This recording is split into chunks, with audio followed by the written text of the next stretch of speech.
Hi friends, good morning. Revanth Reddy sir అయితే ప్రపంచంలో ఏ పని చేస్తుండో కానీ బియ్యం మాత్రం చాలా బాగా ఇచ్చిండు. వడ్ల బియ్యం ఇస్తుండు, సన్న వడ్ల బియ్యం ఇస్తుండు. చాలా టేస్టీగా ఉంది రైస్ అయితే. నేనైతే ఇప్పుడు పులిహోర చేస్తున్నాను.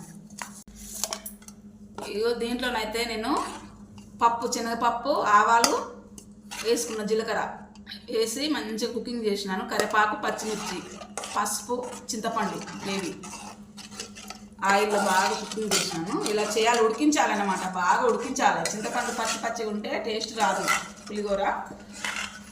చాలాసేపు ఉడికించాలి. ఈ మిశ్రమాన్ని దీంట్లో వేసుకుందాము.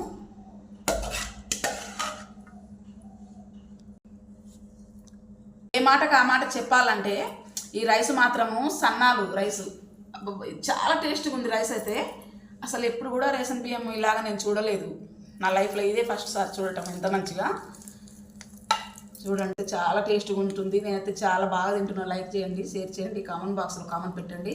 మీరు కూడా ఇలాగ చేసుకొని తినండి. కొన్ని ఐటమ్స్ చాలా బాగుంటుంది టేస్ట్.